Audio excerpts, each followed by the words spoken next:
This is the story of how the world's richest person, the owner of Tesla and X, bought the global town square, then corrupted it before using his immense wealth to help elect a convicted felon. April 14, 2022. Elon Musk makes an unsolicited offer to buy Twitter for $44 billion. He claims the site has become politically skewed and says, for Twitter to deserve public trust, it must be politically neutral. October 27th, the deal goes through.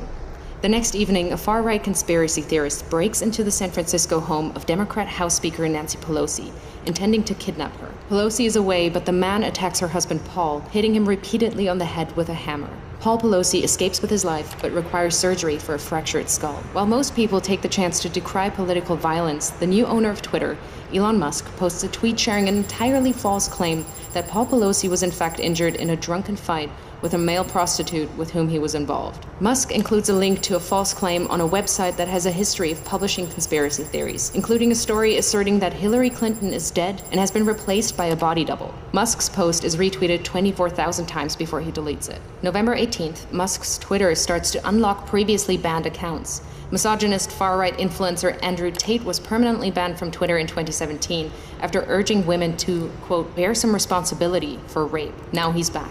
Tate posts, I've decided to fly to the failed state of California, walk into Twitter HQ, and tell @Elon Musk he's a legend. On my way. 2 months later, Tate will be arrested in Romania on suspicion of human trafficking, rape, and forming an organized crime group. December 8th. 3 members of Twitter's Trust and Safety Council resign. In their resignation letter, they cite research that found slurs against Black Americans and gay men jumped 195% and 58% respectively since Musk's takeover. 3 days later, the remaining members of Twitter's Trust and Safety Council are dismissed. Musk then tweets that, quote, my pronouns are prosecute Fauci, a reference to a conspiracy theory that the COVID crisis was exacerbated by America's top infectious disease doctor. December 16th, having claimed he's a free speech absolutist, Musk bans @ElonJet, a Twitter account that tracks the movements of his private jet using publicly available data. Musk also bans the accounts of a number of journalists who have written about @ElonJet. February 12, 2023. Ahead of the Super Bowl, both Musk and President Joe Biden tweet their support for the Philadelphia Eagles. Biden's tweet is seen 29 million times, Musk's just 9 million times. Incensed, Musk leaves the game early and calls an impromptu meeting of Twitter engineers at 2:36 a.m. Their job? To change the Twitter algorithm to artificially inflate the reach of Musk's tweets by a factor of 1,000, making him the preeminent presence on the site. July 23rd, Musk announces Twitter is now called X. August 25th, Donald Trump, once banned, returns to the platform by posting a picture of his mugshot from Fulton County Jail with the words, election interference, never surrender. Musk reposts the shot. 4 days later, X reverses Twitter's long-standing ban on paid political advertising. November 15th, in a post promoting the racist conspiracy theory that Jewish people are importing immigrants to America to fix elections for Democrats, one X user writes, Jewish communities have been pushing the exact kind of dialectical hatred against whites that they claim to want people to stop using against them. Musk replies saying, you have said the actual truth. In response, several advertisers, including Disney, Warner Brothers, and Comcast, pause their advertising on X. Musk then tells advertisers concerned by hate speech on the platform, go fuck yourself. Go fuck yourself. Is that clear? Over subsequent months, Musk will become obsessed with the false claim that Democrats are allowing immigrants into America to create more Democratic voters, in effect stealing the coming election, sharing the claim numerous times with his followers and pushing it to tens of millions more who choose not to follow him. A year later, it will be revealed that Musk, a South African immigrant, worked illegally in the US in the 1990s.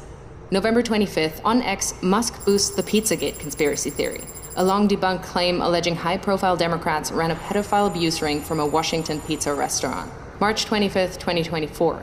Musk loses a lawsuit against the Center for Countering Digital Hate. He'd sued them after they flagged a rise in hate speech after Musk bought Twitter. In his ruling, a U.S. district judge calls Musk's case vapid and says this case is about punishing the defendants for their speech. May 2024, Musk creates a political action committee which he calls America PAC. Its objective is to mobilize 1 million Republican voters in swing states in an effort to hand the election to Trump. Musk commits to putting tens of millions of dollars of his own money into the Get Out the Vote push and clears his calendar every Friday morning for 30 to 60 minutes to meet with the team he's assembled to run the effort.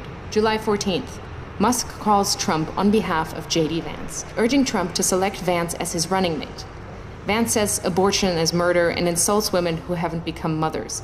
A bunch of childless cat ladies who are miserable at their own lives and the choices that they've made. Musk's phone call is part of a broad effort by Silicon Valley billionaires to ensure Vance is selected. The next day, Vance is unveiled as Trump's vice presidential candidate. September 6th, Trump says that if he wins, he will appoint Musk to head up a government efficiency commission. And Elon, because he's not very busy, has agreed to head that task force. The idea came from Musk, whose companies are currently facing at least 20 federal investigations.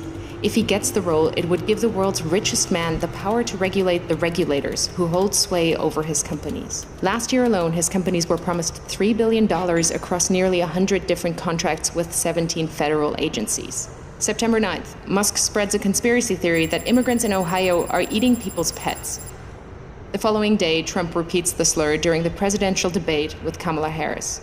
In Springfield, they're eating the dogs. The false claim leads to multiple bomb threats against the Springfield immigrant community. September 15th and 16th. Over a single weekend, Musk amplifies a conspiracy theory that ABC leaked sample debate questions to the Harris campaign, falsely claims that the Dems want to take your kids, further fuels racist lies about immigrants eating pets, shares with his nearly 200 million followers on X that Trump must win to, quote, preserve freedom and meritocracy in America, and insinuates that it is suspicious that no one is even trying to assassinate Biden and Kamala, adding a thinking face emoji.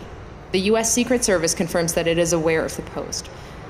The White House issues a statement saying violence should only be condemned, never encouraged or joked about. This rhetoric is irresponsible. October 4th, Musk posts, unless Trump wins and we get rid of the mountain of smothering regulations that have nothing to do with safety, humanity will never reach Mars. This is existential. Musk is the owner of SpaceX and stands to make billions from US government space contracts. October 5th, the user handle @America is taken from an X user and given by Musk to his America PAC. That evening, he joins the former president on stage in Pennsylvania, jumping about wildly. Fight, vote. By now, he's moved with his senior team to a war room in a hotel in Pennsylvania to focus full-time on the Trump campaign. He speaks to Trump multiple times a week, is doing a series of pro-Trump town halls across the state, and has recruited lieutenants from his companies to join him. October 15th, legal filings from Musk's Political Action Committee show he has personally donated at least $75 million to the effort to re-elect Trump. October 18th, it's revealed that another Musk-funded group called Future Coalition PAC is targeting Muslim voters in Michigan and Jewish voters in Pennsylvania with diametrically opposed political advertisements about Kamala Harris. In areas with large Muslim populations, the group is painting Harris as a close friend of Israel and is suggesting that she's beholden to the beliefs of her Jewish husband. But in areas with large Jewish populations, the ads say Harris panders to Palestine. Simultaneously, Musk is offering $100 to any Pennsylvania voter who signs his online petition as part of an effort to build a list of likely Trump voters. He also starts giving away $1 million a day to a randomly chosen voter who signed the petition. October 19th, it's revealed that the Building America's Future PAC, another Musk-funded campaign group, is impersonating the Harris campaign by setting up a fake website containing fake policy positions, then sending out text messages driving voters to the fake site. October 24th, it's revealed that Musk gave his America PAC a further $44 million in the first 16 days of October. October 25th, the Wall Street Journal reports that Musk has been in regular contact with Russian President Vladimir Putin since 2022. October 27th, Musk speaks at the now infamous Trump rally at Madison Square Garden, a gathering characterized by racism, misogyny, and threats of violence. USA! Musk has posted more than 3,000 times on X in the last month, including dozens of unfounded claims about the election which have been viewed hundreds of millions of times. Apart from Trump himself, Musk is now the single biggest spreader of election disinformation. November 5th, Trump wins the presidential election.